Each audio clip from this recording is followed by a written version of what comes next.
Welcome everyone to V'ger Please, the Season 2 Deep Space Nine. Rest in peace. My name is Joseph. And I am your co-host, Peter. I'm all jazzed up. We just did our Patreon content for Undiscovered Country. It was an excellent conversation because it was a fucking excellent movie. This is 2 Star Trek podcasts in one day. It is, yes. All my wildest dreams coming true. Everything's coming up Millhouse. Yeah, we don't typically do double headers where you've been forced into the circumstance because of summer travel and trying to make sure we keep the content flowing, so to speak. But we did just spend the morning talking about Star Trek 6 for like an hour and a half, too. It was like a long episode. We probably could have gone another hour. That movie rules. Someone made a comment that I really liked, especially in the wake of all of the talk that we did on the Odyssey Galaxy class stuff, when it was like Patreon content or something, that instead of just doing TV show reviews, like deep diving very particular things, which I think we can both easily go deep in the weeds. Man, do they really want me to talk about Starfleet ship design with you for an hour? Like, is that content people want? If it is, I'm happy to provide it. I truly am. Nothing would make me happier. I see ship porn just got put up, and I don't know if we can call that ship porn because I know it's the internet and there is real ship porn out there. And I'm saying ship porn. We all know there's ship porn. Yes, there is. But ever since I saw a picture of a dinosaur f***ing the tailpipe of a car, anything is possible. And I'm sure there's... Gosh, my mind is racing with the possibilities now. I think like a podcast episode where we talked about 24th century ship designs, especially like the pre-ASDB era, like looking at Ambassador and my favorite, which is the New Orleans, both in like how they just like came up with it is like taking 2 model kits and bashing them together and then trying to create perspective and then a bunch of other stuff, like, and then also like, okay, so what is this supposed to be? How does it work in canon and everything else? That would be fun. But you know what's even more fun, Peter? Talking about interacting with our audience. Yes, we are recording this live to tape on Discord. So, we sometimes try to do the live streaming thing, which I don't think is quite right for us. We don't have a very large audience, so we don't. I have to say we haven't had some banger mess halls in the past, and I want to say on the record that the series finale we did for Voyager with the audience was extremely gratifying, and I'm very happy we did that. It was oh my god, what just got no. How do I close this chat? So what we've done instead is we have recreated the experience that I had earlier this season, actually watching the Section 31 movie. So now seems the right time to reminisce, to say that actually happened while we were doing Season 2, and we did it in Discord, and there was a very lively chat, and some people participated in voice as we went through it, and it wasn't recorded because you had to be there. You had to be an experience you had in real time with us all.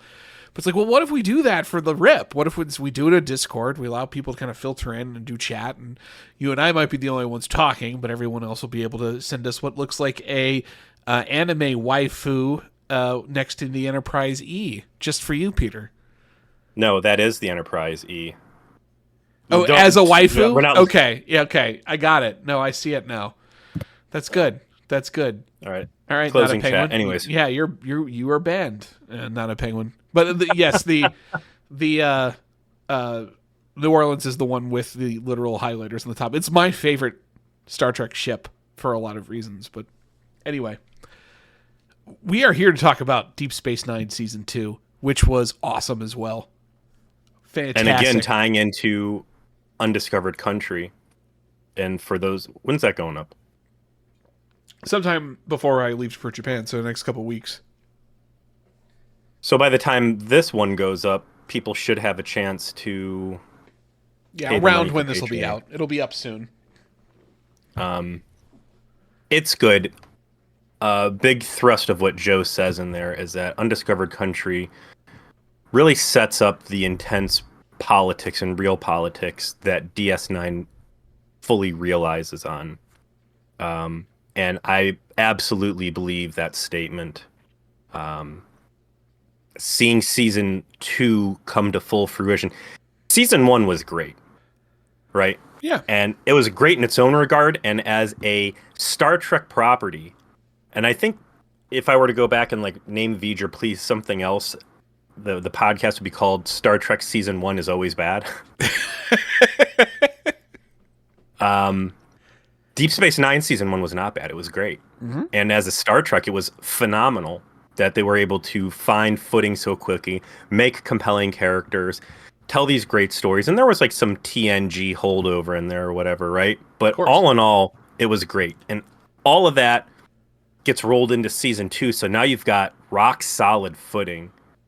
You've got very compelling characters. And now you are really starting to flesh this world out that these guys are living in, and you're starting to tell some really in-depth, intriguing stories. You're giving us the Starfleet view, and more importantly, you're getting the Earth civilian view, and you're getting the galactic other view, mostly through Quark and Odo.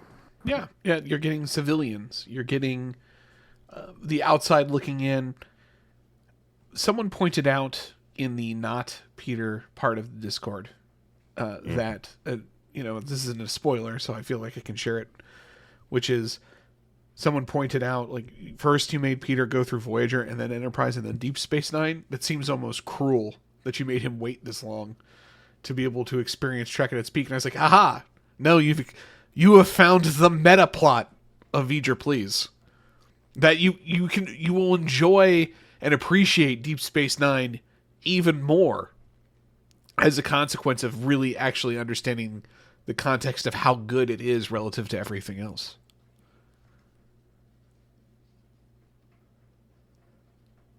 I don't regret the order that we've watched these things.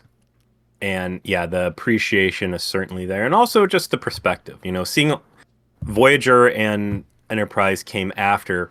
So seeing where things end up veering in terms of like the types of stories they want to tell, like, it's infinitely interesting to me to be able to continue to look at Voyager and understand why Voyager sucked, why it was intentional. And it's not that they set out to make a shitty thing. It's they set out to not make Deep Space Nine, and Deep Space Nine was the really good thing. And that set Voyager up for shitty failures frequently. So I'm very happy to have gotten through Season 2. I'm happy to see them leaning heavier into the ensemble cast, specifically the Cardassians, Dukat, Garrick. It's only going to become more prominent as time goes on, as I'm sure you can imagine. The list of recurring characters got longer. It was already quite long after one season. Absolutely, it was. I want, before we get into the specifics of maybe talking about the season, we have a dispute we have to finish. We have to adjudicate. And I'm not sure if, upon looking over the evidence, you have come to your senses, you understand that the judgment of the Chadish, as it relates to... Well, why don't you just go ahead and read what Jack had to say? Sure. So this has to do, to remind everybody, with a dispute over the plot of the episode Necessary Evil. So that was the, eighth episode, of the season. And your claim, Peter, is that in that episode, Kira is responsible for killing the collaborators that are on the list. Untrue. I'm sorry. I said that Kira is responsible for fingering the collaborators to her old resistance buddies, and they send a death squad to kill the guy. So she's responsible insofar as that responsible, yes. Leaked, but it's not like she went down as the trigger man. I never suggested that. I reject. You just suggested it. No, you just said it. What you are saying is what is incorrect. All right, there is no evidence of that whatsoever in the episode. None. And I pointed that out to you. The episode doesn't suggest that Kira ever saw the list the first time, nor suggests that after being given one of the names that she killed or sent anyone to kill anybody in that episode. They find a guy dead because he's already being killed, because that's the plot. But Kira doesn't do it. And so this was Jack's exact statement. The right of arbitration has been invoked. Joe and Peter have come before the Chadish for justice and risk the ultimate penalty of fatah.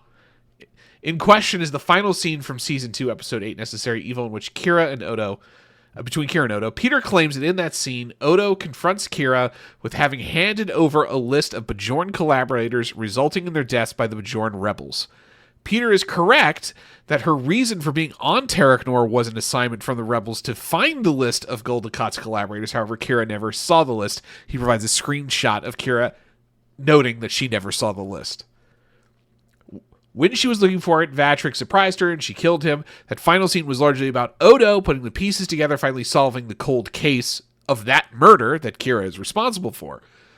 Emotionally, Odo seemed both impressed and disappointed that Kira had lied to him. Peter misnames the episode several times, and worse yet, manages to make the name Abanjaro sound and rhyme like Doritos. Since the content becomes discoverable upon the invocation of the right, the Chadish also notes that both Joe and Peter manifest incorrect understanding of the cheese incident on Voyager. The ship's Deutronic systems based on isolinear chips were not at issue. The infected system was the bioneural gel packs, a new technology rolled out on the Intrepid-class ships. Taking the full extent of these sins in consideration, Shadish sentenced Peter to viewing the Almarine scene from Deep Space Nine. Joe escaped with a comparatively light sentence of watching the Enterprise opening up to the word road, i.e. the point in which the skip intro button appears on Netflix. First of all, okay, Faith of the Heart, way worse than the Almarines. But I only have to watch it for a few seconds, and I'm willing to already really twists the Chadish's credibility. I'm going to withdraw my my commentary here because I went back and I rewatched the entire fucking episode, which was excellent. Like, what a harsh. I also watched it. I'm like, yeah, Odo as a detective really does work. This is very good. Very refreshing after many a detective 2-box. So the key points here, and I will still venture, it is possible that her old resistant contacts did kill him. However, the law of parsimony, Occam's razor here, it makes more sense that the chemist's wife dispatched Smoldering Assassin to shut the guy up. Because Odo goes down, he names Cesaro. She's like, gives like a little oh shit face.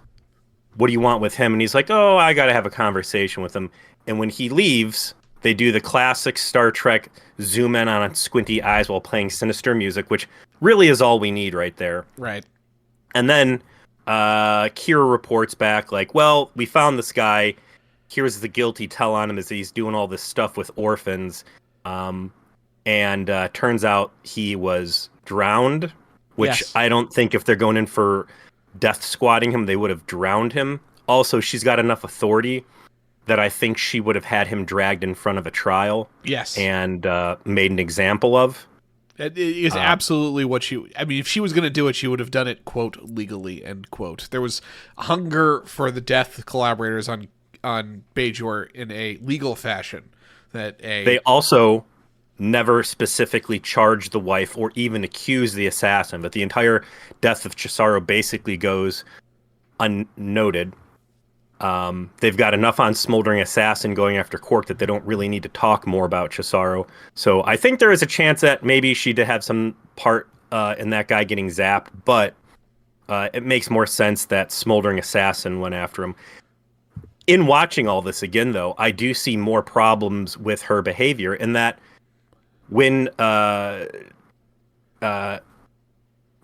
goes to like mention to her Cesaro, she immediately like leaps in like, oh, okay, this guy. She knows exactly what's going on at this point. Sure. And she could have like saved him 48 hours of hard work and people dying. And instead which again, she doesn't want to admit that like she's a murderer.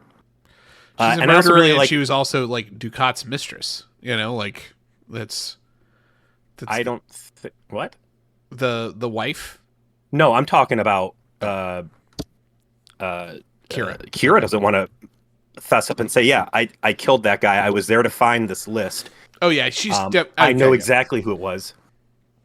And it's a bad look for her. But by the end, Odo forgives her. And I don't know if we really talked about that episode specifically, but there's a great.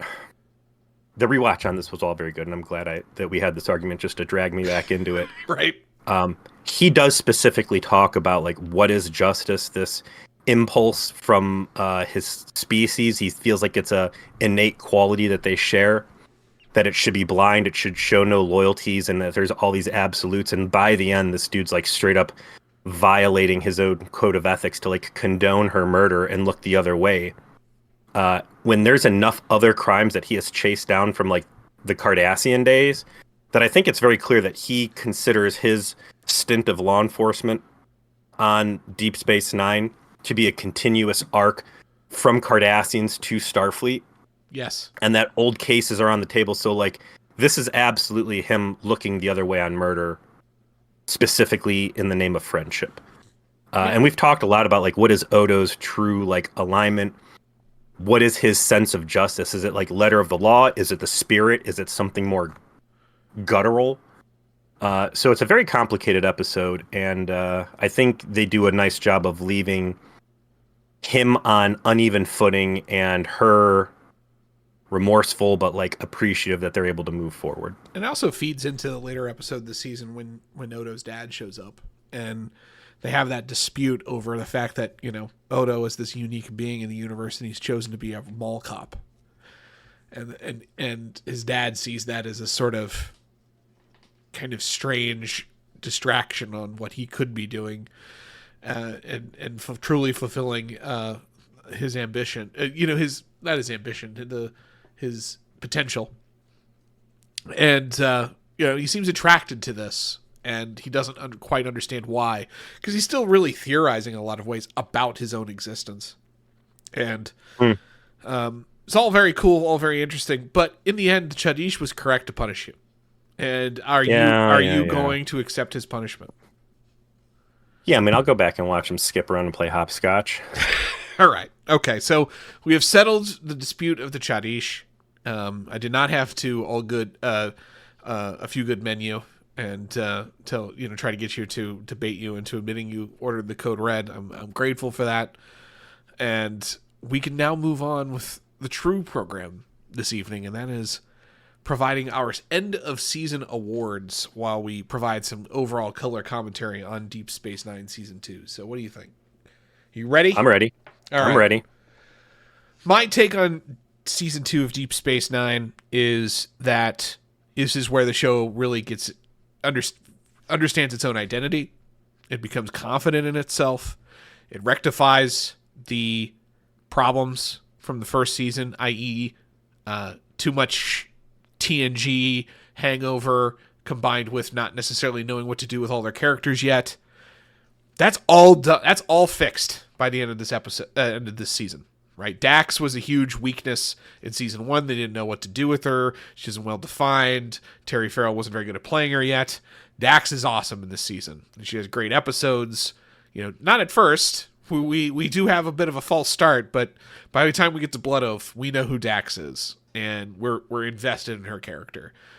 Even Julian is better defined, has a great episode in the form of The Wire, his relationship with O'Brien, and you're starting to get to know who he is and enjoying who he is. It's also where the show creatively starts to become very arrogant in a good way. We talked about that a lot, where it decides like what it's doing is good enough and that it's going to go for it in ways that maybe even TNG wouldn't have dared. Right? We've got whole episodes about the politics of religious. We have a papal election episode, right? Like we have a three-parter, which doesn't happen again until fucking Enterprise, to open the season over Bajoran politics that includes Space Nixon as a guest star for no particular reason. We have whole episodes that are focused on minor character and recurring character as the focus, and really almost has no one from the main cast in it, right? Like, they don't ramp into doing those things. It's season 2 and they're doing those things, right? And Right. it defines what the show is from this point forward in such a very specific way that I think the rap that like, oh, the show gets great after Cisco goes bald, or the show gets great after the Defiant gets there, or the show gets great after Worf's there. No, the show is great in season 2 moving forward. And it's good in season 1. It's great in season 2. It really is.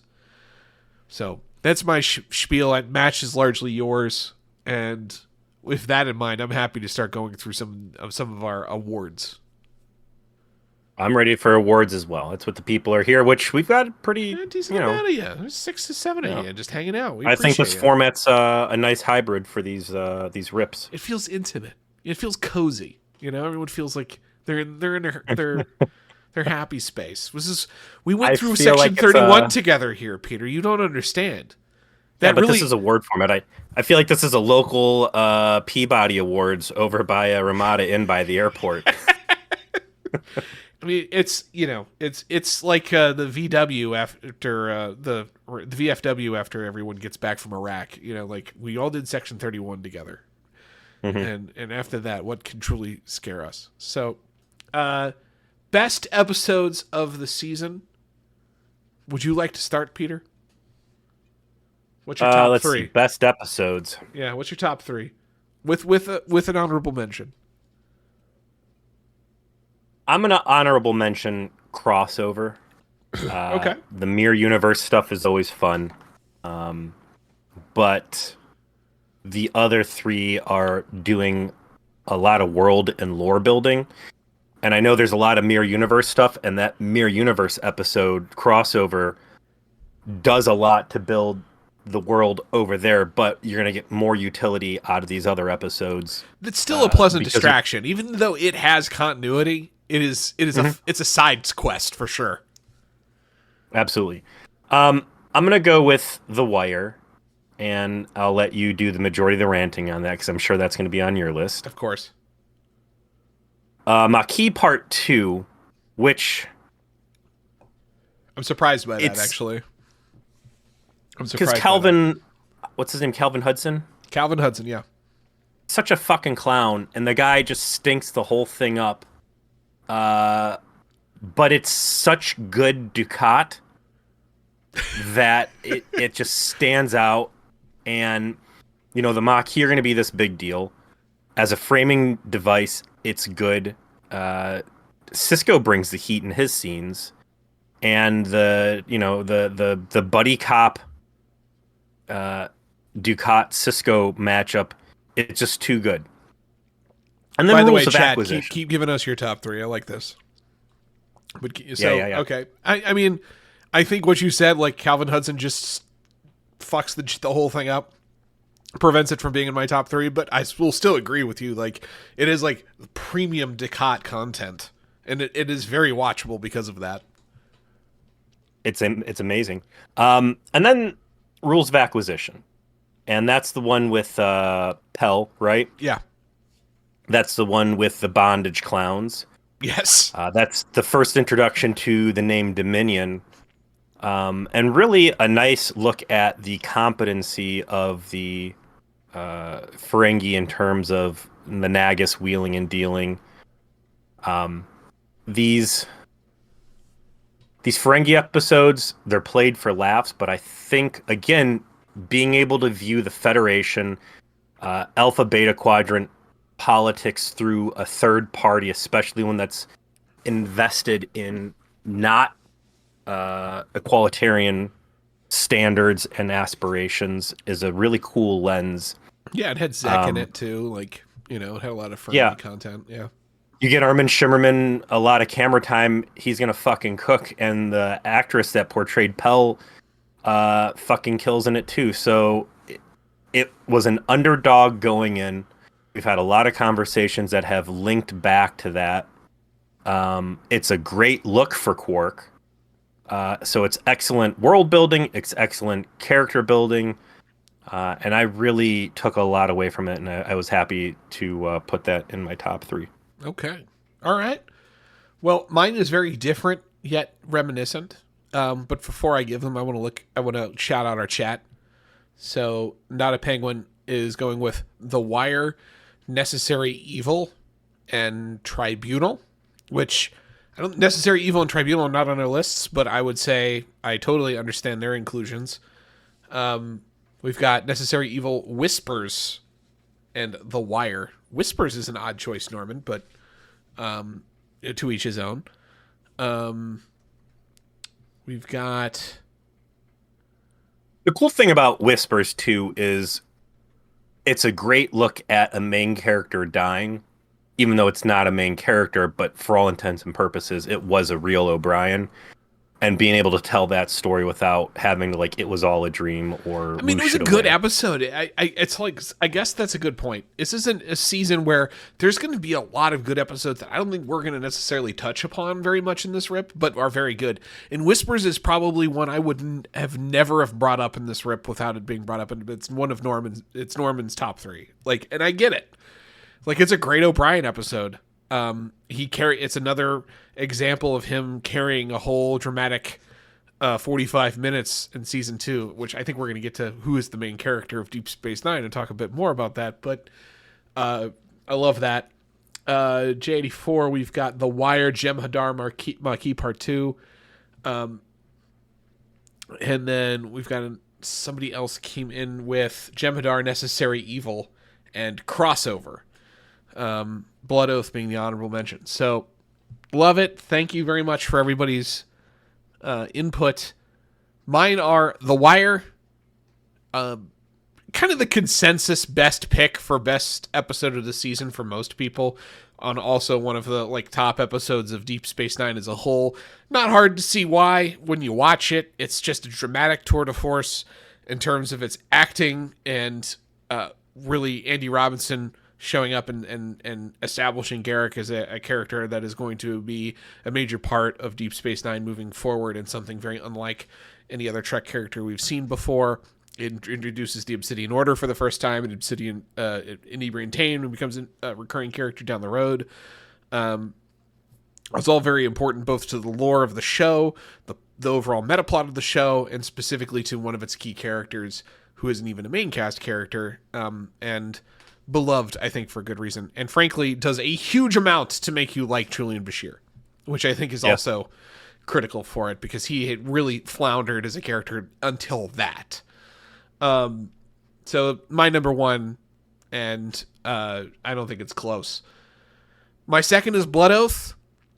I am deep in the appreciation of the nostalgia of the Klingons from TOS showing up, being played by their original actors, playing into this multi-generational plot line with Dax, and sort of filling out Dax as a character and what the consequences of being a joined trill really means. And that she is never free from these obligations, and she feels them as intimately as they were, her own obligations as well. I felt like the conversation she had with Kira about I really want to go fucking do this and kill this guy. I remember that kid dying. It's not that I feel like I have to because Curzon did it. I want to do it.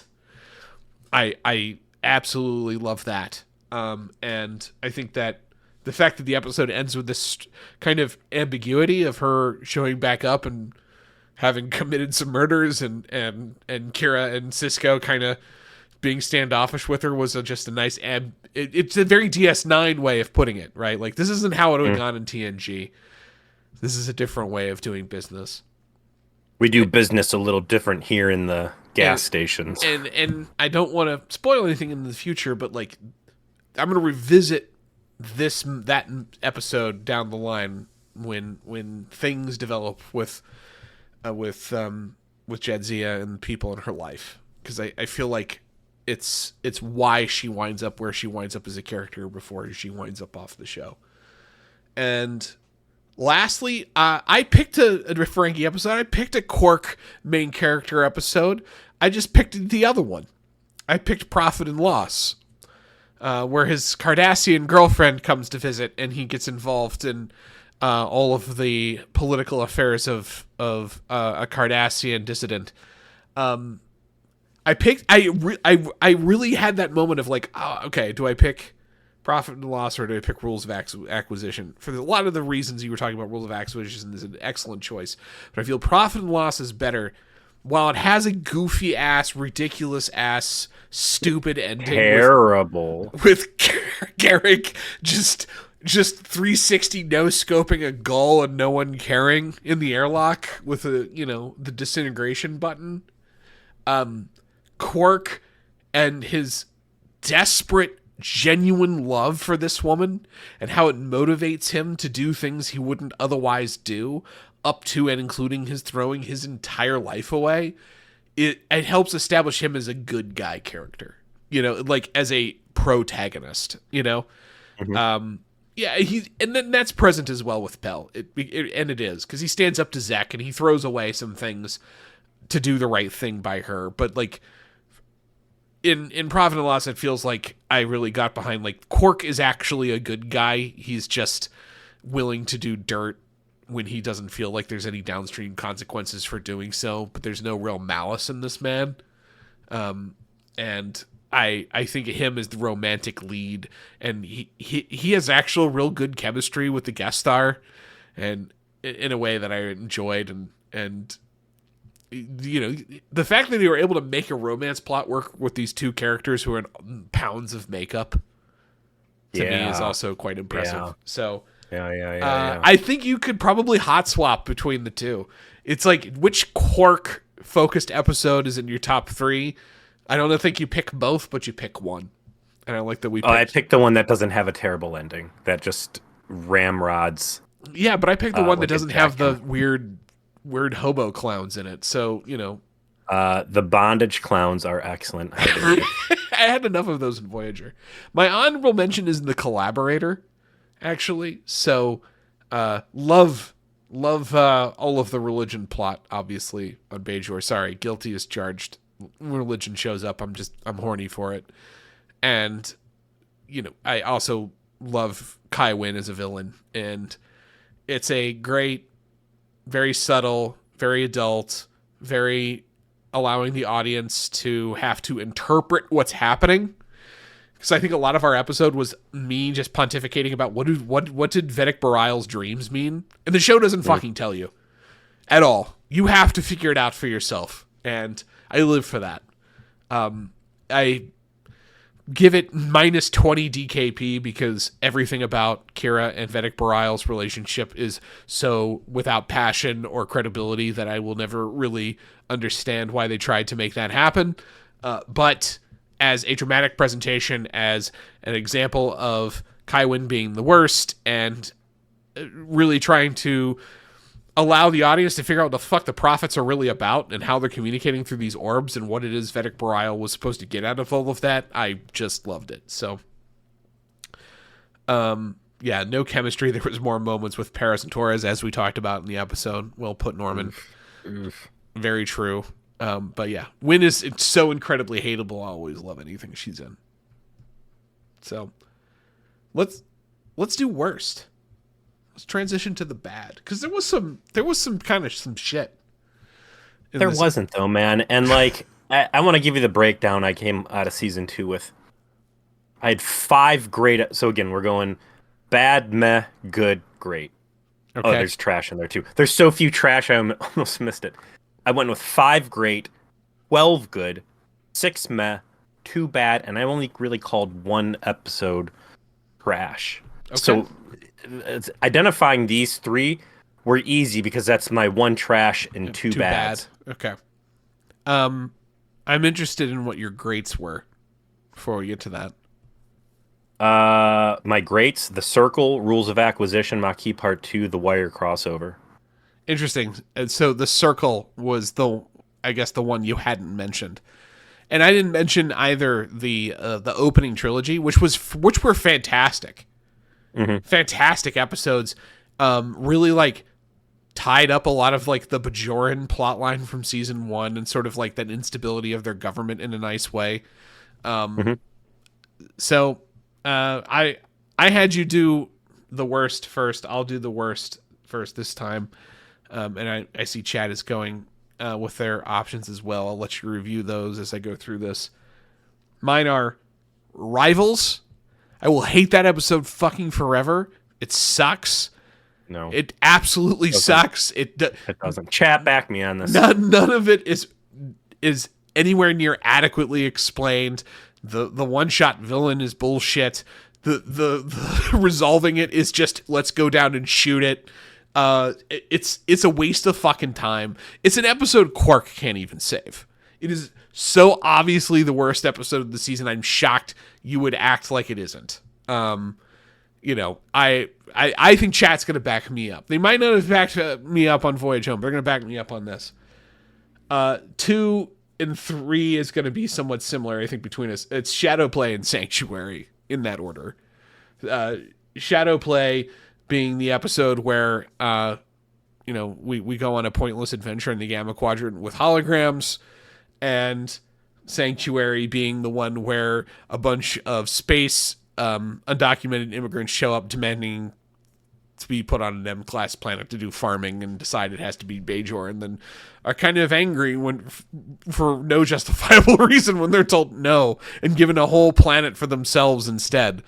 And their makeup sucks. They're like straight up like proto shitheads from Voyager. It was very reminiscent. So my dishonorable mention is actually Armageddon Game.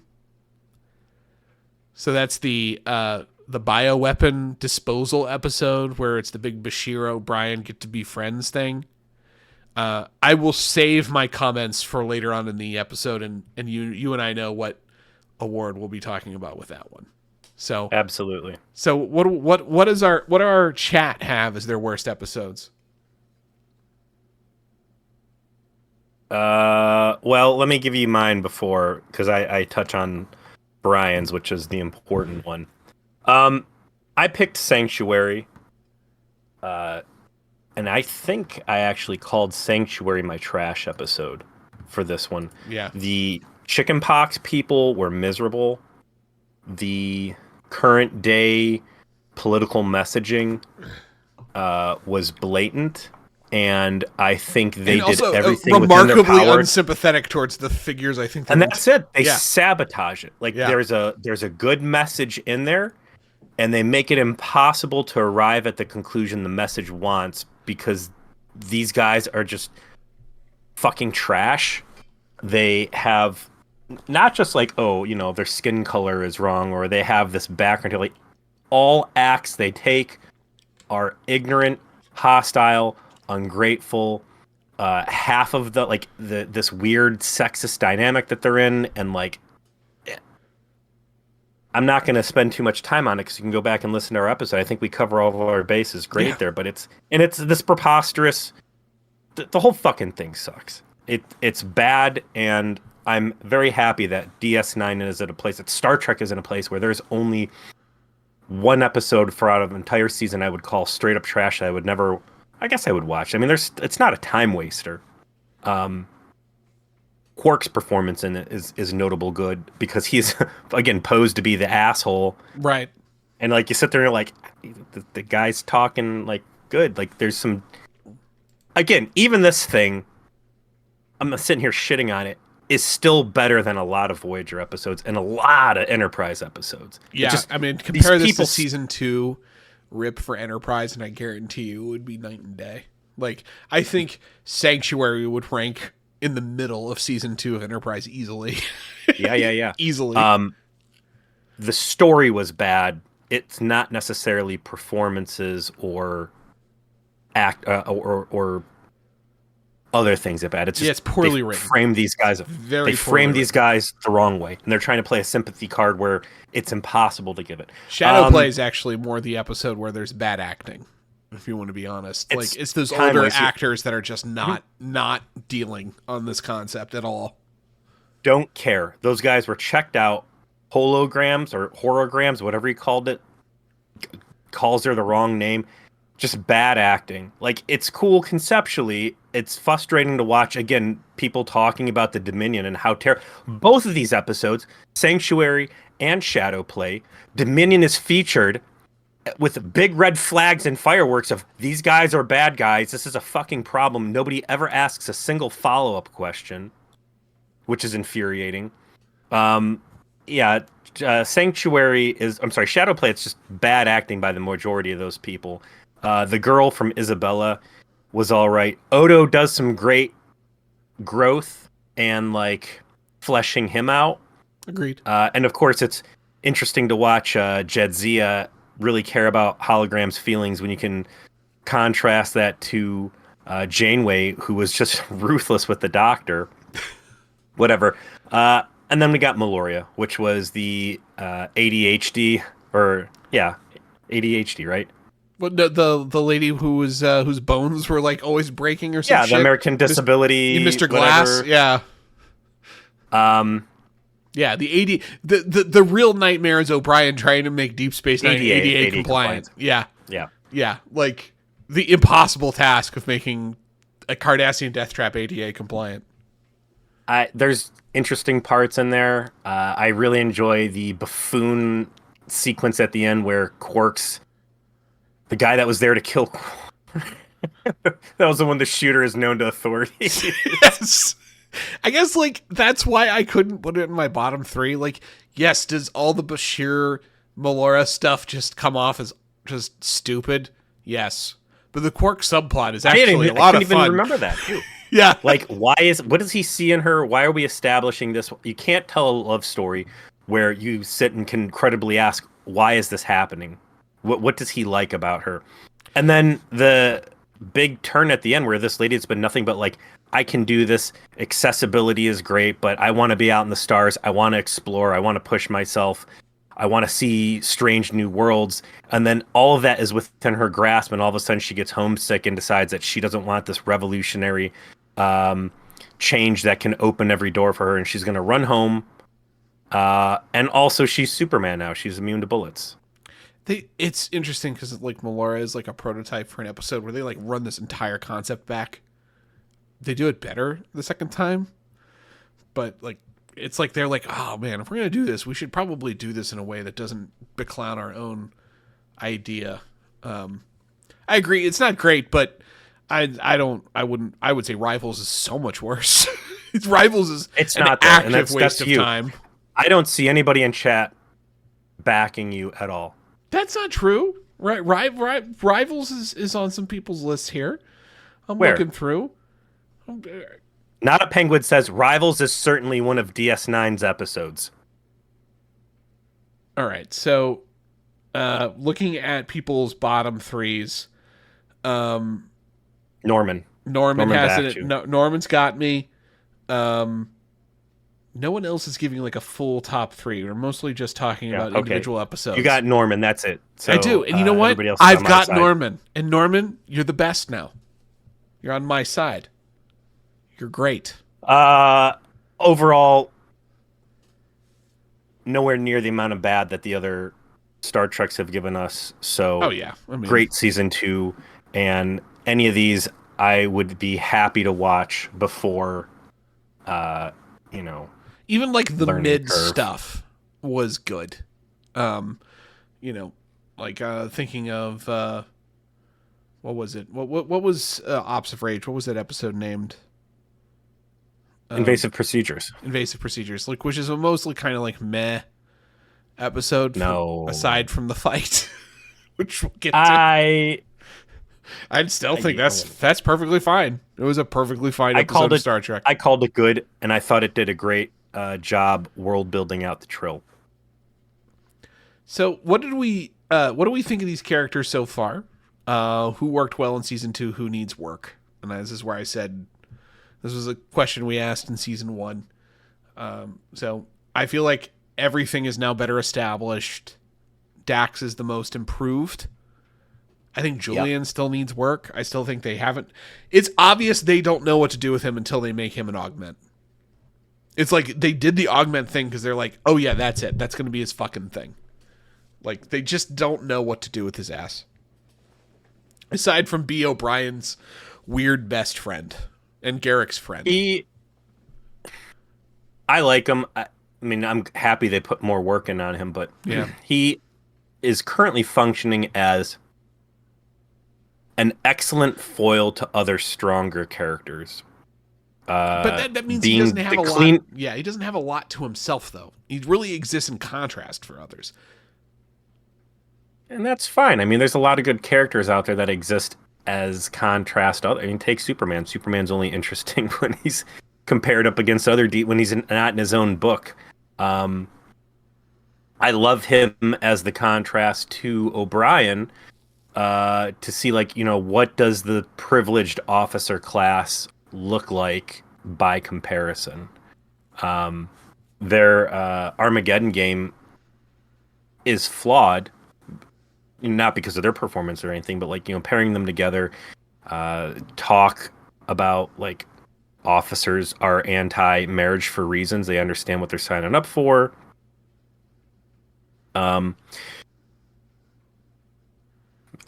Nothing's really. I mean, Dax was an easy pick last season. Right. I want to see more Jake. Rom too, by the way. Like Jake it's crazy he's a named cast member in the credits. Actually, I've put him in now as a recurring cast member for our purposes rather than main cast. I think that's like the right way to treat him. It's unfortunate because when Jake's in the show, the show is better. Like Jake Cisco content is good, and Jake as a young man civilian not intending to go into Starfleet is also a line we have yet to explore, and I'm happy to explore it. I'm glad that he gets more screen time moving forward, but he's more of a recurring character, which is too bad. I don't think I've ever seen an episode with Jake in it that felt like wasn't improved by his presence. You know what I mean? Specifically because the chemistry is so good with Cisco, with Avery Brooks, yeah. Him and Avery Brooks, got it down, yeah. Again, I forget which one it is. I think it's where he has his bad dream, and it's all about, the anniversary of his mother's death, yeah. Was that Whispers, where the super hottie elf is running around and Cisco's going crazy looking for her? No, Whispers is the O'Brien. That wasn't Whisper. Which one was it? Replicant one. I know Astral which Projection. Second Sight. Second Sight, yeah. Their father-son bonding moment, like, is the scene of that entire episode, and I honestly would be happy to watch some sort of a family-based spin-off that's just their household, because those guys have such good chemistry on screen.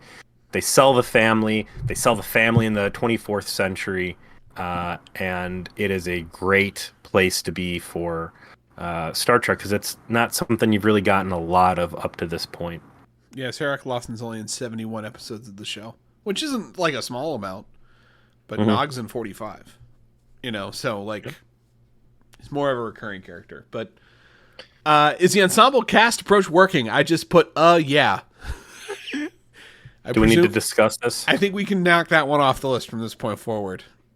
Excellent. From the Klingon singing chef guy down in the promenade. Yeah. He had two episodes this season. I mean, they're putting it all over the place, sprinkling these characters in. It's everything I wanted out of Voyager. It makes this feel like a real fucking place. It makes it feel like it's a space station with people fucking living on it. It's amazing. They nailed it.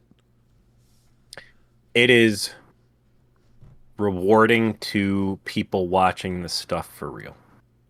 And I get, again, why Voyager didn't do it, because every episode had to be accessible and be able to watch in any order and whatever for syndication. But, like, they know that Trek fans are watching this stuff sequentially, that they're paying attention, that they're talking to each other, and by embracing what the property already has in terms of viewership habits, they are telling incredible stories, and they're having amazing callbacks, and there's super strong continuity and Easter eggs, and it's fan service, and it's great. And yeah. I think it becomes a blueprint for the golden age of television.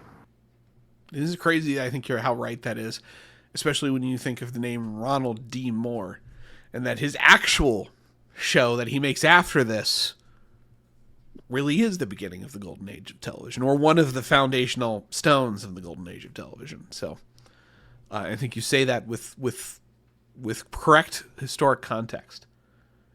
Ongoing question. who is the main character of Deep Space Nine? Last season, it was like, is it Kira? Because it was Kira in season 1. Definitely not so in season 2. Not because Kira is not a present and effective figure, but she is no longer the main character. It is, you have put down, it's O'Brien and Cisco, and I just agreed with you. And I was like, I think it's essentially a photo finish between the two when you really look at who's on screen the most, who has the most going on, who has the most development. It's those two. Cisco has the Starfleet story and the big meta plots. He's got the bullshit going on Bajor, tying to all the religious nonsense, trying to onboard him into the Federation. He's shouldering the most of like the, hey, here's a problem afflicting the station. The main amount of interfacing with Cardassia formally through Dukat. And then all the Maquis stuff is squarely in his lap. Yes. O'Brien is getting the here's my personal date in hell. Yeah, here's my wife, here's my daughter, here's my family, here is the terrible circumstance that has been visited upon me this time. This is how I overcome it. Here's more development of my relationship with my wife, which I think like was a huge revelation for me this season of like how good the Keiko Miles relationship really is. And this man is a resilient, loyal figure. He is built Ford tough. You know, like this dude has zero quit. He is an Irish to the fucking core. He will not stop. How many episodes do they have together? Because there's the Goofy Plantation. The two of them episode. together. Like that where Cisco and O'Brien are together. I think that's Let's pay attention to when they're actually getting paired, because these guys are powerhouses on the show, again, in different tracks. Yeah. Right? They're in different lanes. Again, O'Brien telling the small personal stories, Cisco telling the Starfleet stories. I'll be curious to see how often they're having them tied in on the same episodes, or if they start like splitting them up to like tent post different parts of the show. Anyone who attacks Keiko Miles has never been married. Thank you, Norman. That is correct. And not a penguin with, at least after Tribunal, O'Brien won't have to worry about being falsely accused and being cruelly tortured by an unfeeling alien justice system ever again, right? Yeah, you get that. Yeah, that's just one and done. Yeah, no, well. Is it? Unfortunately, there are, you know how like Voyager had jailbreaks, you know? Mm-hmm. It's not just O'Brien must suffer. Like, that's the thing people know. No, O'Brien must suffer in a very specific way. Like, ritualized. Yes. Mm-hmm. So. Best main character. Who do you got, sir? Tell me. Death Row Cisco. Wow. The main character is the best character. Got it. Okay. Bold. Needed change because he came off as so unhinged and theatrical in the first season. Him firming up into this dangerous and ruthless person. And, you know, all the joking aside about him beating Tim Russ's ass as a Klingon, like, this is a guy who has very quickly run out of shits to give, and he is very much going for the throat as dilemmas present themselves. He is going for fast and final solutions that are sometimes by the book and sometimes not, but they're getting the job done the first time around when he can staple things down. And when it's a problem that is going to require finesse or a long-term hardship, the cruel delight that he seems to have, like the stuff with Vedic Wynn, where she's like, I need you to back me and endorse me because I'm having a hard time, because turns out people don't like when a religious bishop is at odds with Jesus or whatever you are. And he's like, could it be because people think we're enemies and fuck you? And I'm not, like, that was super great. Yeah, Cisco is a kind of guy who enjoys pushing the shit in of people he doesn't like, and that Mhm. is like one of his more identifiable traits for people like us, right? Like I see myself in that part of him of like, oh shit, I get to like take advantage of a circumstance and really make someone I dislike uncomfortable. I'm gonna enjoy this for like 10 seconds longer than would really be prudent because Yeah. that's who I am. And that's a realistic character flaw, right? Like Cisco's not a perfect man, right? His wife got murdered by Lucutus, right? Like he's damaged. He's seen some things. He's lived through some things, and as a consequence, he's not afraid of his dark side in the He's way. also not a fucking idiot, No, right? yeah, And this is, I'm looking at you, uh, uh, Janeway, and Archer. who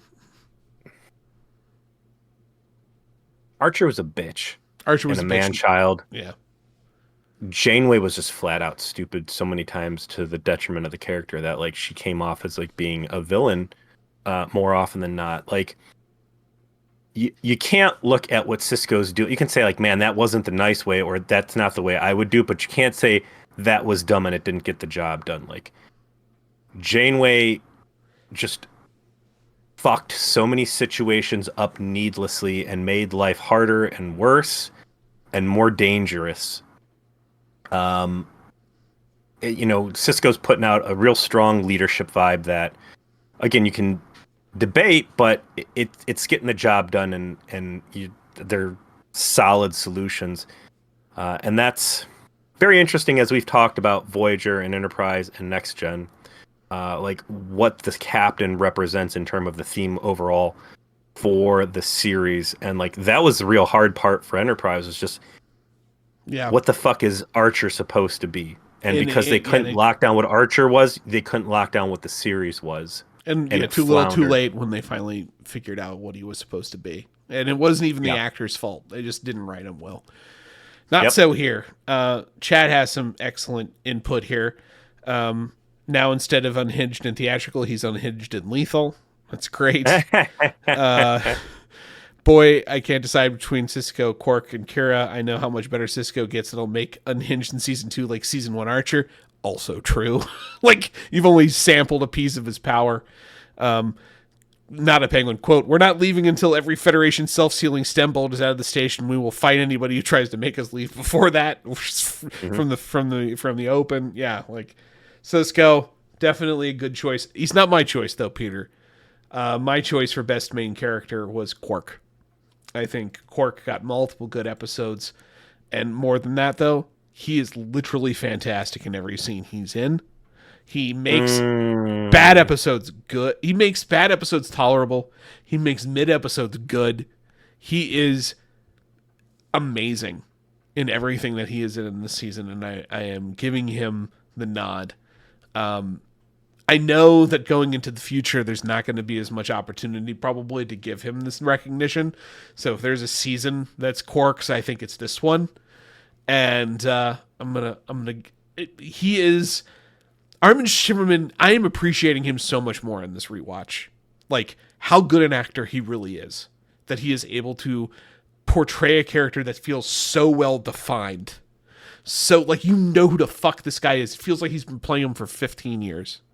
You know, like With he's that makeup on the entire time where he's Yeah. able to. I Like, should when have he picked asked- Quark, and I don't know why it didn't even dawn on me because I spend every episode praising him for at least 15 minutes. So, Like, yeah, even Quark's when the he right answer here. when he has to like pay bonuses to his Dabo girl, you know, and it's like seething the entire time. Like every single scene he is in this season is fucking gold. I can think of zero things I would change about Quark. Period. He was also a real standout part in Crossover. Yeah. His behavior as a contrast, but also still confirming the core of what Quark was like. Real good. And being able to watch him die in that, similar to Whispers, like seeing these main characters reach an end of a story as a what if, very satisfying. So, would consider O'Brien second though. I think O'Brien carried multiple important dramatic episodes this season. He's kind of cheating because he's had an opportunity to kind of define himself. He's had this extra back. His backstory, though, as it relates to him being on TNG, is just fleshed out super well. You know, his relationship with Keiko, the existence of his daughter, his backstory, the Setlik 3 massacre, his service in the Cardassian Wars. That's a huge part of both his story and the story of Deep Space Nine. And Clomini's amazing.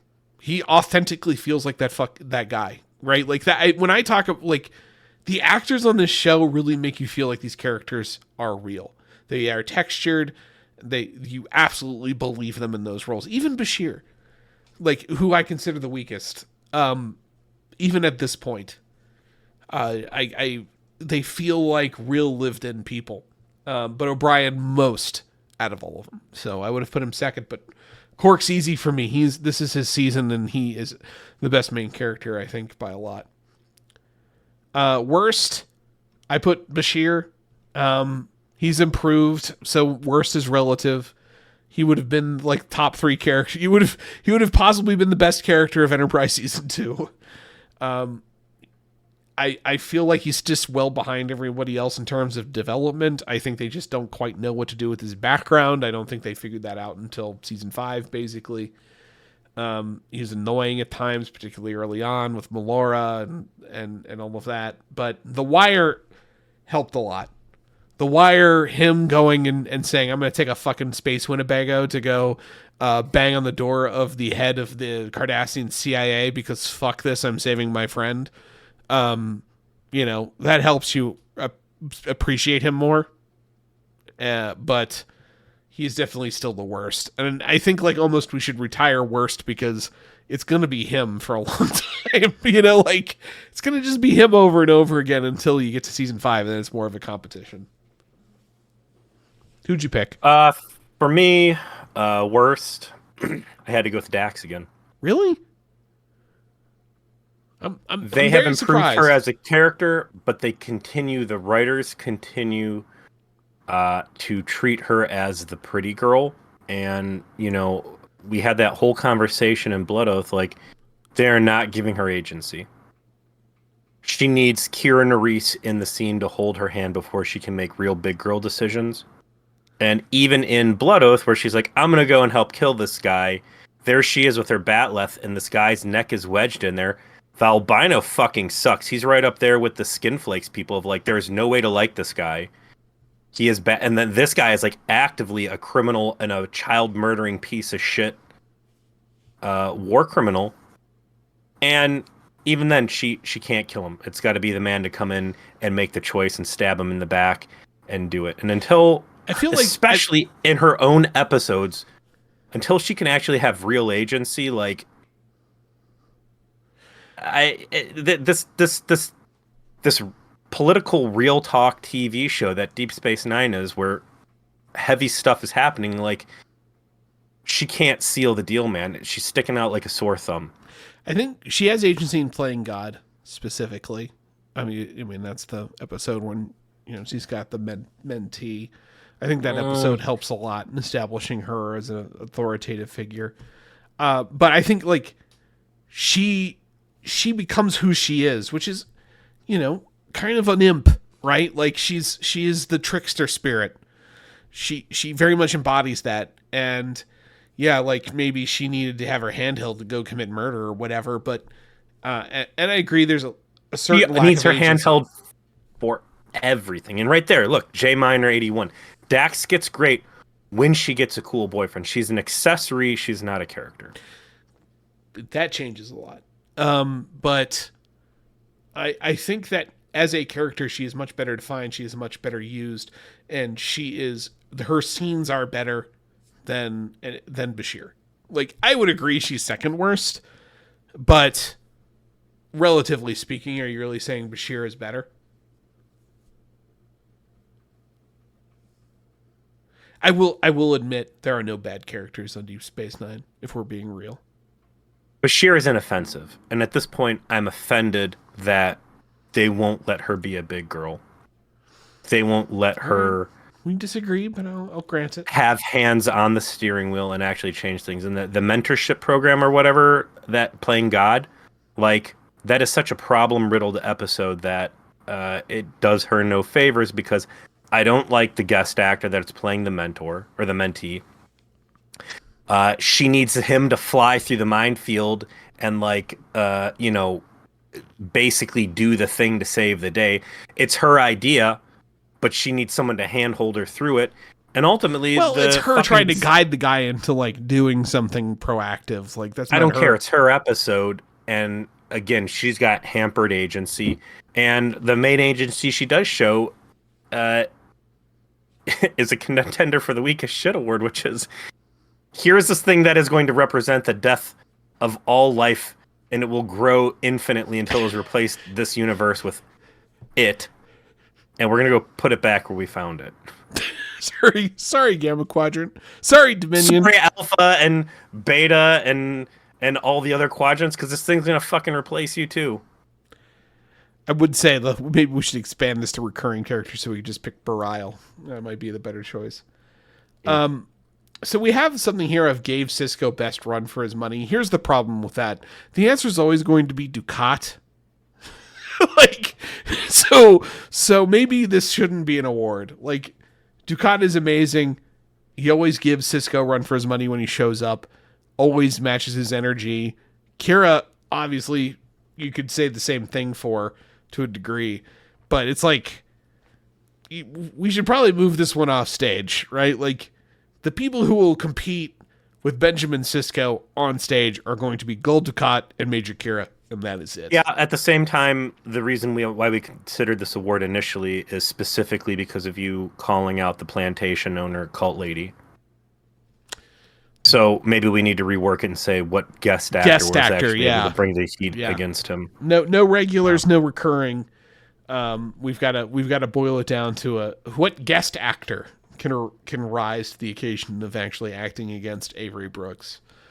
And in this case, obviously, when we think about Paradise and we think about Ben being put in the hot box, there was a competition there that I think made that episode intriguing. But yeah, like, Ducat's always going to be the answer otherwise. Best fight, Peter. You've got some options. Oh, so many of them. Yeah. So many of them. Go ahead. The MK Ultra activated Commando Brian, we get to see a couple times here. Yeah. His Armageddon game commando behavior was excellent. I loved seeing him, like, okay, we got to watch. Like, all the PTSD comes out, right? Mm-hmm. I'm surprised he didn't looking out for Charlie in the trees. Yeah. Mm-hmm. I'm surprised he didn't end up killing the cult leader's son when he came after him with the bow and arrow. Wear his skin back into camp. The Jem'Hadar taking down the Odyssey was not the most visually impressive fight, but it represented so much, and it was so many good conversations that you and I got to have, and it was such a big deal moment that, like, as far as, I guess that was a space 9/11, right? Consequential to the fate of the Alpha Quadrant, that one's definitely the most important thing that happened in the season. But I mean, that was a deep one, but boy, Ops of Rage. Yeah, Ops of Rage. Can't beat it. Listen, we could watch infinity seasons of Deep Space Nine. We could watch a Deep Space Nine now until we are in the fucking nursing home, Peter.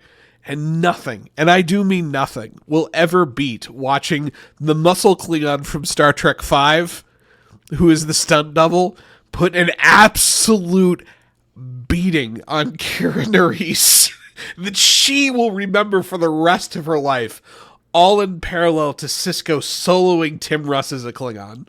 Like, that was and the amazing part is Sisko backhanding a Klingon into the fucking next door sector was nothing compared to the hooker fight. Like, the hooker just rolling known terrorist and deadly assed woman Kira Nerys will live in my mind forever. That shit was spectacular.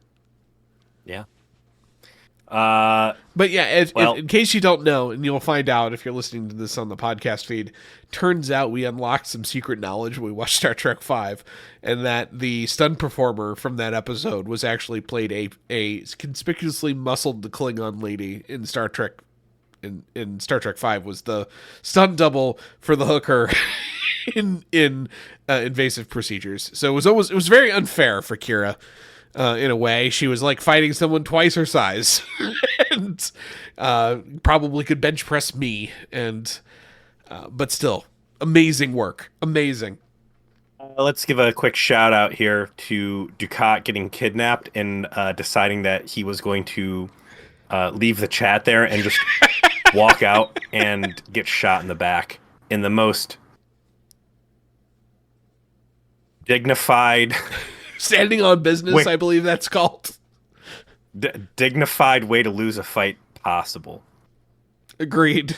Best plot spackle.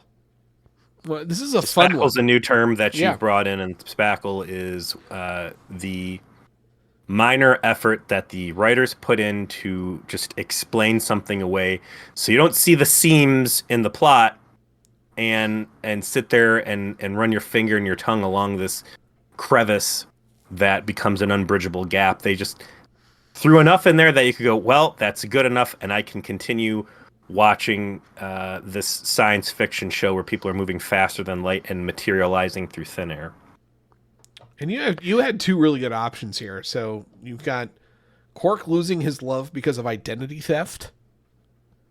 And yeah, I think ultimately, like, I have my own options here, but I think Odyssey going down because the shields are put in the weapons, and that's explicitly in dialogue, like a decision that they made and for rational reasons. That is probably the best spackle of the season. There's a lot. I didn't think about this as an award until we were sitting here revising the documents, and these are just the two that jumped out. But we mentioned spackle a lot and a lot of shout outs, and I'm going to start trying to like highlight in my notes when it happens, because these DS9 writers have really been on fire with bridging crazy gaps with great in-show logic. And the Odyssey, a Galaxy class getting zapped by a kamikaze because they were able to shoot through the shield. So why would you have energy in the shields? Well, this is why.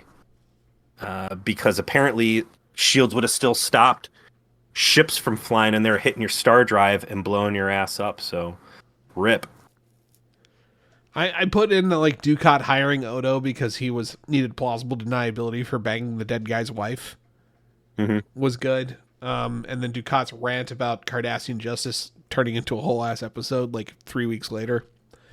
But those I don't think were real spackle. Like, they were nice continuity moments, but like spackle is actually something smaller than both of those. It's specifically something like you said of, okay, the Odyssey's going to get destroyed. I'm going to make sure there's a line where specifically the Odyssey's shields are down, and that's a choice they made, and it's exposed them to this danger that they don't know could and it's possibly. A reasonable choice. Yes. It's not a ramrod. Correct.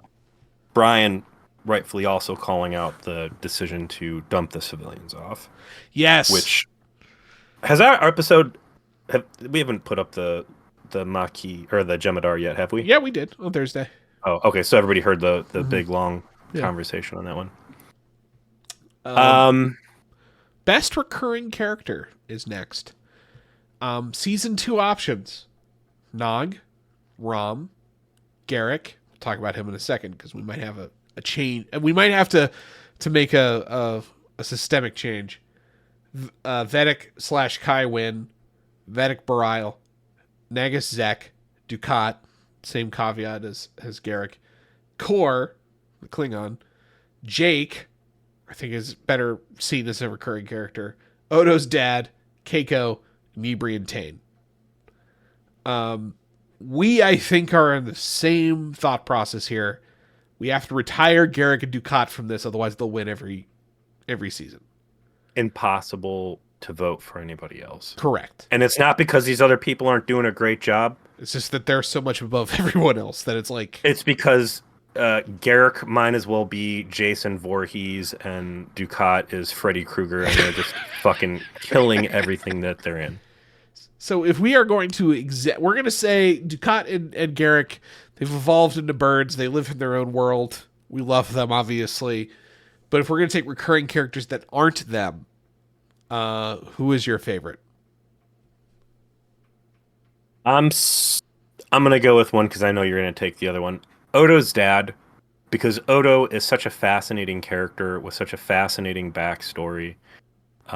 This man-child that is fully functional but completely underbaked as a entity, and seeing why he is the way he is, the character growth that his dad was able to bring in that episode, and seeing that like he has done Odo dirty, not out of malicious intent, but like because he was too much of a scientist.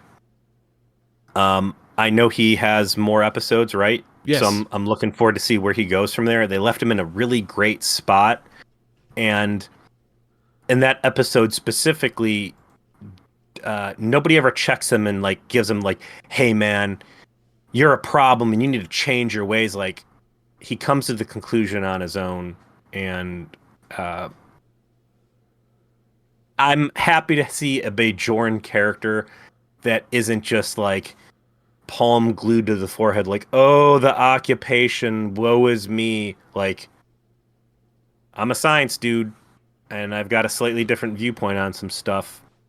And here's my story with my son. A Bajoran And, whose plot doesn't have to be his damage is a nice change. I think it's a good choice. It was between two options for me. One is Kai Wynn. I think she will easily win this award in other seasons, but this is the season for Killer Keiko. All right? I'm on the Keiko O'Brien redemption tour right now. Killer Keiko. Put her right up there with Castman.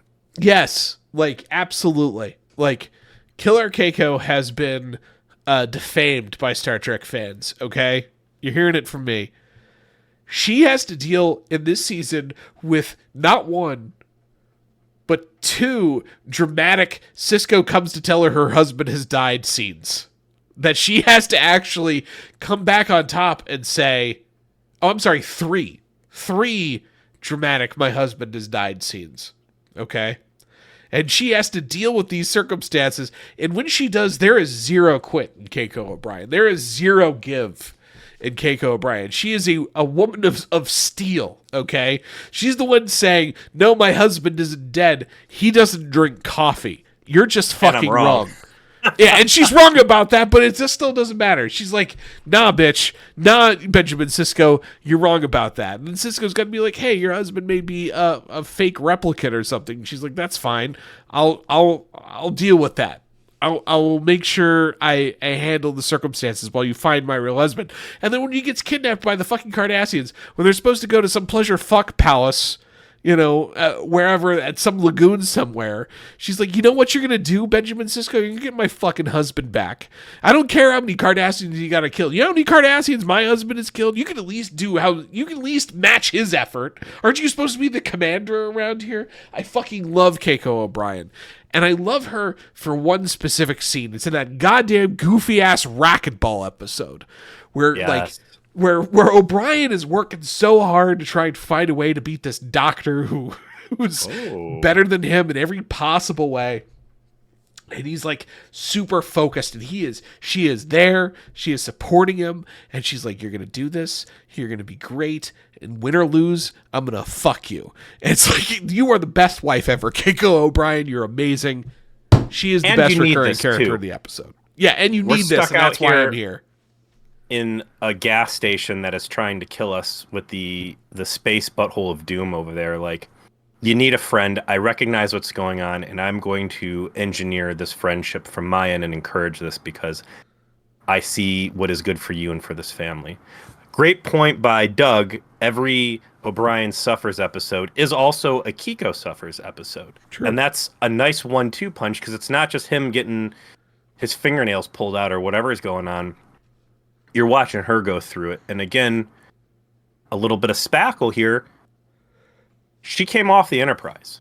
She came off how many seasons? 4? No, 6 seasons, right? Yes.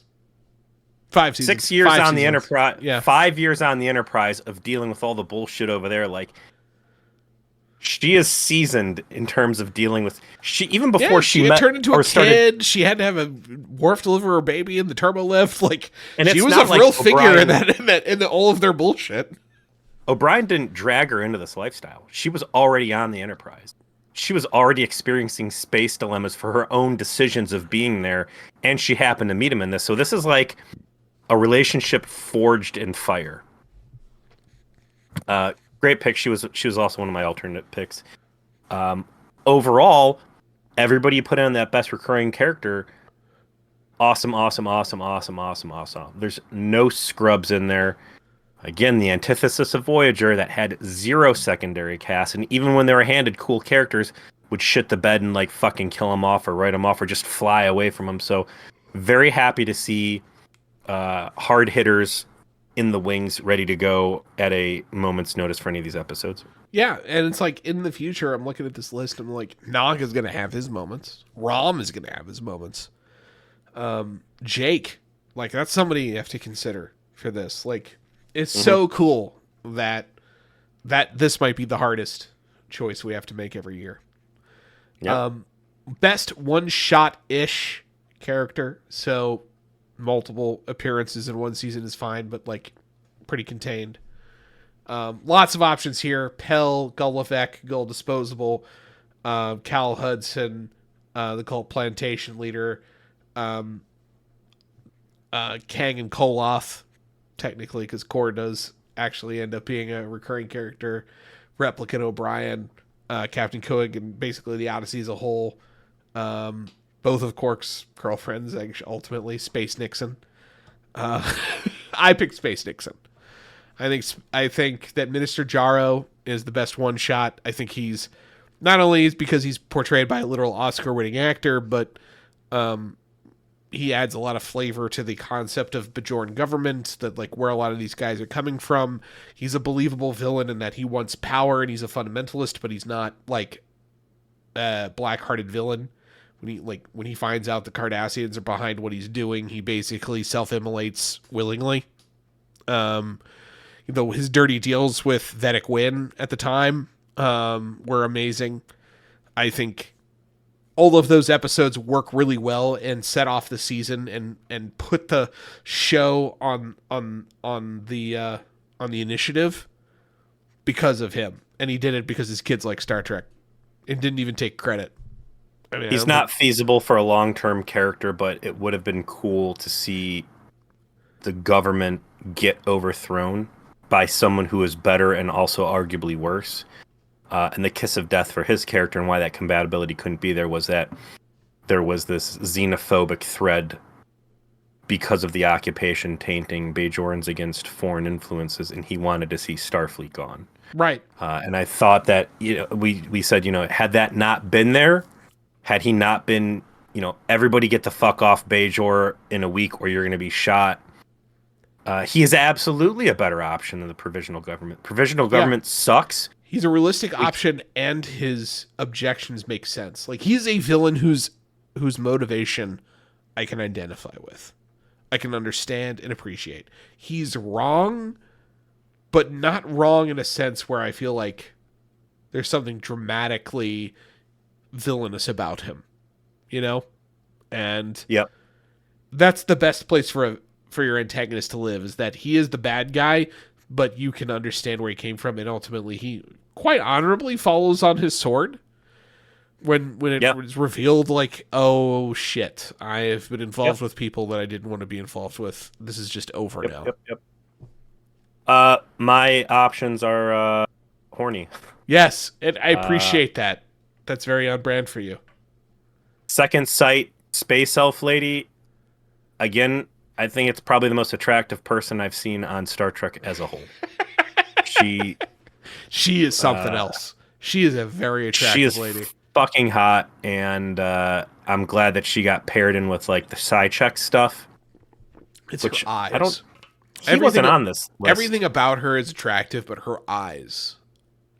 I don't know what it is. I mean, it's a good one for Ben to fall in love with. yes. Sidecheck should have been on this list, but we didn't put him in there. He was a lot of fun. My favorite one-shotish character, though, was the corrupt Vulcan hottie from the Maquis. And again, as I say on Undiscovered Country, like being able to co-opt a Vulcan into your bad guy scheme shows a great credibility. Funny you should mention that since we just watched Star Trek 6, right? That's what I'm saying. Right? Like, and I like that Quark is able to logic her back around to common sense. It's a fun character for a throwaway character. And again, I feel it's a fan reward where you're like, oh shit. Yeah. Here's this thing that shouldn't be happening. And this is before we get all the Enterprise what were the teachings that brought them all like forward as a civil? Serac, yeah. All the Serac teachings, like when it was still the Vulcan Space Authority in there, assholes being puppeted by the Romulans. So she was cool. Space Nixon's better, but not as easy on the eyes. True story. All right, Peter. We have been talking about this for approximately an hour and a half. We have not. We've not skipped over anything. We have one last critical V'ger Please award to provide. One that you, I think, originally struggled to find nominees for. Man, once I got going. Once you got going, you found them all. All right. And that is the patent V'ger Please Weakest Shit Award. If you are new to the show, the Weakest Shit Award is that moment, that glaring moment of discontinuity, of absurdity that stands out as just particularly weak as a justification for what's going on. And this became an award very early on for us because of season 1 of Voyager's episode Jetrel, where Voyager gives up in the middle of trying to save all the Talaxians that got killed by Space Oppenheimer for no particular reason, even though it almost worked. And so in that spirit, Peter, I want you to go through your whole list. I got one that I still think beats every fucking thing on it. But I like your list, and I want you to go through it. I want to see chat blow up and see what they end up coming up with. That please, yes. Chat needs to get in here. Chat needs to participate while you're going through this. Season 2 was so rock solid. Again, only 3 really terrible or bad episodes. A lot of great plot spackle, a lot of good bases covered. But the more I thought about it, the more stuff started ending up on this list. There's some silly ones, but there's some pretty deeply rooted nonsense in here too. Gold disposable / Garrick's motivations at the end of Profit and Loss. Yeah. Ridiculous that the fucking Central Command or whatever just doesn't investigate this thing. The fucking Galore class thing zips off. Nobody asks a question. Lol, that guy's dead. LOL. Garrick, who's a super great character, having this weird change of heart, like bad writing, man. Kira and Vedic Belial's absolutely rat shit kiss the first time. Barely improved the second time. Yeah, Jesus. Her leaving a makeout session because of gambling debts, like that was her. Meloria, which is just a bad episode overall, but like, hey, surprise, you're immune to phasers now. Because we need to have this you're a Terminator and you can't be shot. Yeah. And losing that explorer spirit, which someone said that she ends up being Riker's science officer. Like, if you're going to have the opportunity to get your wildest dreams come true and not be stuck in this wheelchair because you want to be able to go home, like, she needed to go home directly after that and never be in Starfleet again. Like, that is a crushing moment as a big fail. Ridiculous she ends up on the Titan, whatever. Also, does anybody else end up using this amazing technique that Bashir has engineered to let these guys get out and interact with the greater galactic community? Do they colonize a planet somewhere else? where all of these people can live and go back to their culture. What? Not even worth talking about that. The Ramrod ending to Whispers replicant. That was a hard one because Whispers was pretty great, and the entire circumstance at the end of like, for whatever reason, they find the real O'Brien, and he's there, and they end up, and the guard shoots him. Like, Replicant O'Brien needed to self-sacrifice to save somebody at the cost of his own life, and that's what killed him, and not some guard trigger-happy dropping him. It's like they just ran out of time. That's what they picked. That's what it felt like. Everybody letting Dr. Psycheck die to sidestep a divorce. That's for some reason impossible. Like, you just couldn't come up with another solution. Like, couldn't put this one into the lab for a little bit before you just dove into the sun. Like, you had some tread left on the tires, Dr. Psycheck, and like, you're also really good at your job. Like, you might also be depressed. Yeah, you could have saved some more stars, maybe. I don't know. I don't think dying here is what's necessary. Sanctuary as a whole. Yeah, the whole episode, a week of shit. Yeah, that's good. The big payoff there at the end should have been that they could have fixed the problems of the Northern Plains, and that maybe Bajor did miss out on something amazing, but none of that gets played out, and that's going to tie into another week of shit. The proto-universe getting put back in place unresolved so it can destroy everything. And playing God.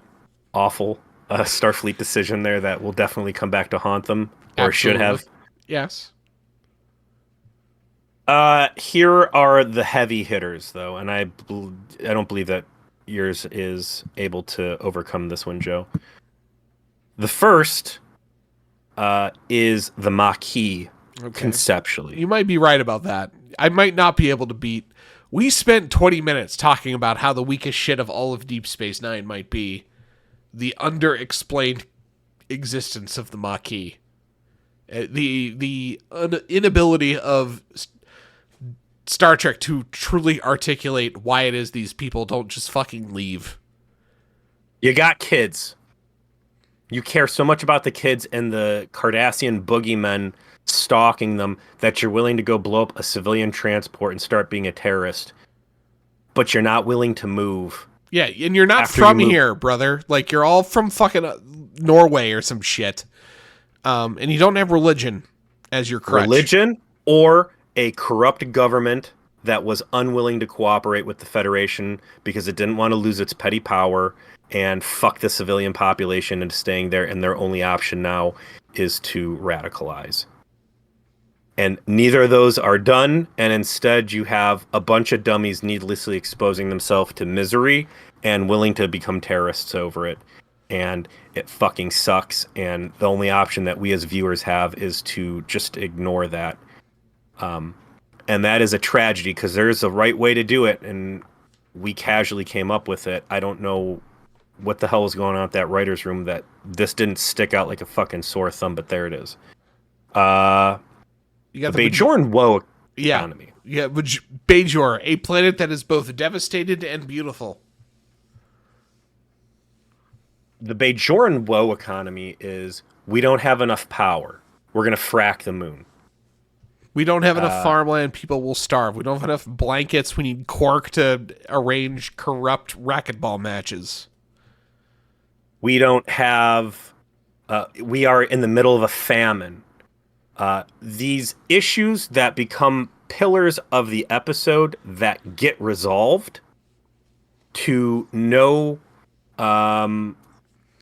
advancement, right? And again, I'm hoping at some point the provisional government gets exposed for black market selling off the Federation replicators, and that's why there is a famine, that they are reselling energy somewhere else. But like, there is this massive dam on Bajor of plot problems spilling out, and they keep putting their fingers in the hole to plug these, and the situation is not getting better. So it is either a concentrated effort by the provisional government to keep Bajor on the back foot and just keep them in a bad place, or it is bad writing, and I'm afraid it's bad writing, and it's getting ridiculous.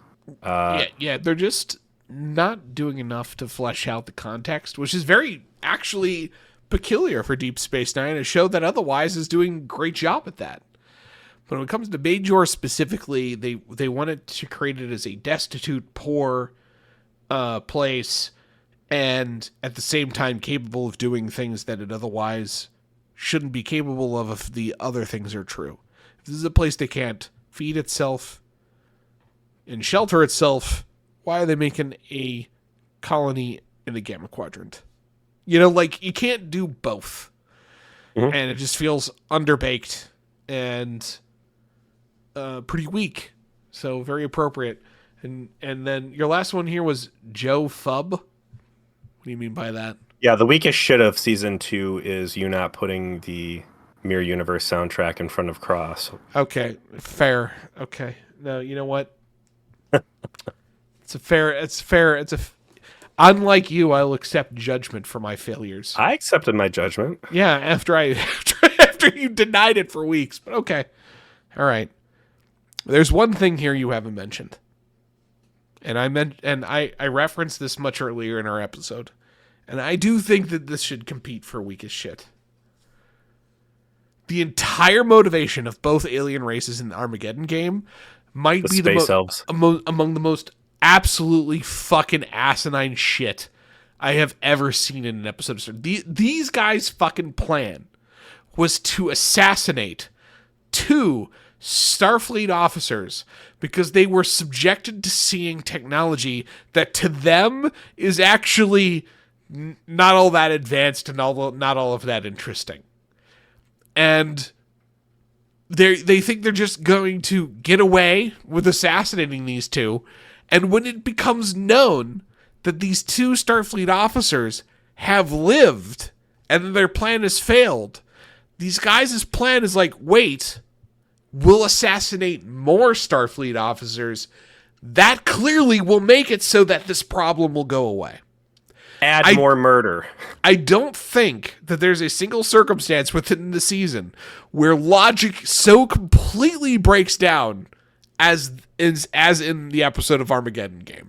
I think everything you listed is good in terms of things that are bad, that are underdeveloped, that are underbaked, that are underexplained, that are just qualitatively wrong, whether it's Bareilles' inability to kiss Kira all the way to the Maquis not having a firm justification for their existence.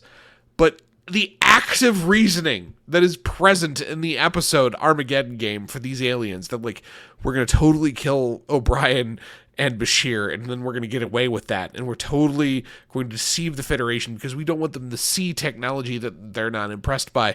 And then when that fails, we're just going to kill Cisco. Like, that's not going to like send every admiral like, then it's not going to create an infinite amount of red flags, right? Like, somehow we're going to continue to get away with this. There's no explanation for why they think they should do this that makes any sense. There is no recognition of the fact that this plan is fucking dog shit nonsense. This is the most like a Jetrel-ish weakest shit moment that I think we've had in quite some time. And I want to passionately advocate for why it should be the weakest shit of the season. I'm going to counter all that. Okay. These guys are stupid. They're just a stupid race. That's fair. They're ass clowns. They're fucking What idiots. if they're I said in that episode, yeah, like, what if they were just really bad at Photoshop and like covering up, and when they show the security footage, it's like someone's finger over O'Brien and Bashir, and they're like, oh look, they're gone, they got a race. Like, no, it's someone's actually, like, what if these guys are just fucking stupid? And I think that's what it boils down to. Yeah, we're just going to spawn camp all Starfleet officers until they're all dead. These guys are dumb. This is why they were in a terrible war with each other, is because their solution is just kill the problem, and that's a great reason to drag 2 species into an ongoing conflict. And even when they elevated, they haven't identified that like their willingness to murder is a flaw that they need to look at. That's why they're not getting that Federation membership, because on any flow chart for troubleshooting, it is kill. They look like they're dollar nice. store Daniel Craig from Disco Season 5 was apparently one of these space elves. I think that tells you everything that you have to know. I think you're right. They're just stupid. Therefore, I must admit, based on this evidence you've brought forward, Peter, the weakest shit of the season has to be that the Maquis don't just fucking leave. Yeah. That's it. That's got to be the winner.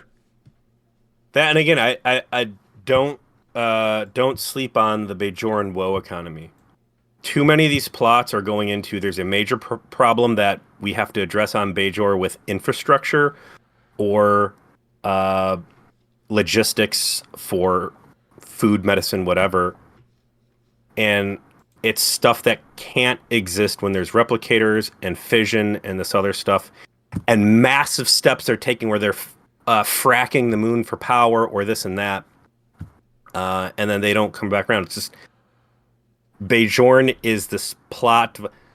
Bajorn's suffering is right up there with O'Brien's suffering. It's just, we need this to happen in the episode. Make it happen. Ramrod it however you see fit. And I would say the only reason it's not the victor is that the Maquis stuff is more consequential for more of Star Trek. Yeah. They're both heavy hitters. And yeah, absolutely. I mean, the Maquis are supposed to be the backbone of Voyager conceptually. Like, you're doing all this great work looking at the civilian population, and you've got this Achilles heel right here. So, all right. Overall, I don't want to let that leave us on a bad place. Was there any good chat offerings for weakest shit that we need to consider here? I think most people are in agreement with us that particularly the whole Bajor always being impoverished makes no sense. Maquis, they're basically godless Norwegians. Thank you. Some of these incongruities will continue to come up, but I think overall we have glazed Deep Space Nine Season 2 sufficiently. People know we love it, and we're looking forward to doing Season 3. No doubt about it. So. Very much so. So, for all of you out there, thank you very much for chat, for participating this evening. We appreciate you. Hope we called you out sufficiently. And this episode... You're all internet famous now. Yes. This episode will go up as our normal episode on Thursday. Just as a reminder, subsequent weeks from the release of this, you're going to see our review of Star Trek V, which actually we did reference here. As well, after that, next week is our review of the Unification short. So that'll be a relatively brief episode that week, but then we'll be back right into the saddle with Season 3 of Deep Space Nine. And as far as future Patreon content, we do have a Star Trek 6 review, so if you're interested in getting in on our Patreon, that'll be up within the next, we'll call it 10 days. And I am really trying to convince Peter he needs to watch Kindred and the Embrace so that we can justify talking about LARP stuff, because I know a lot of you, aside from Brian, for whom there will be no mysteries, might be interested in what that part of our lives are like, and we do reference it quite a bit. Maybe I'll be successful, but we might watch RoboCop instead. So, there's other ways to go with that. Yeah, that would be good. Like Kurtwood Smith, we just did see him, so we're high on the RoboCop. So, we appreciate all of our patrons. Thank you all to all of you. So there'll be a Patreon episode here in the next few days. And we won't be skipping a beat on the on the podcast feed between some of our stuff that comes from Patreon, as well as getting ready for Season 3. So, I'll tell you what else too, man. I'm ready for some First Contact. Ooh, yeah. I do want to choose. I want to do First Contact when First Contact happens within the Deep Space Nine continuity, and then the same for Insurrection. It's the only reason I don't want to do those yet. Is because we get to season 5, and that's when that happens. So I'd like to do it like contemporaneous to that, and then same with Season 7 for Insurrection. Fair. So, are we rewatching Caretaker? Absolutely. Oh yeah. Yeah. You can. We won't hide the ball on that. Like, we're just gonna randomly do Caretaker within. Not Season randomly. 3. It's chronologically. Yeah. Oh yeah. It'll be purposeful. It'll be fun to revisit that too. But thank you so much to everybody who has picked the show up actually over the last year. We know that not an inconsiderable amount of people picked it up on YouTube. I think largely having to do with us having interviewed Feral Historian, which I keep bringing up. So thanks. Thanks to the people that interact on YouTube and put comments and like things. I think that did help the algorithm a bit and brought in some more folks. So please continue to do that. Like, share, subscribe. All that stuff does actually work when we appreciate it when you do it. And this is a hobby podcast for Peter and I. We have no expectations except that you will enjoy it. That's it. If you're somebody who wants to throw in a few bucks on Patreon, I will always appreciate that because it keeps us current with our bills for putting the show on. But that's as far as our requests go. We just want you to show up. We want you to be part of the experience and enjoy this journey along with us. So thanks, and we will see you next week.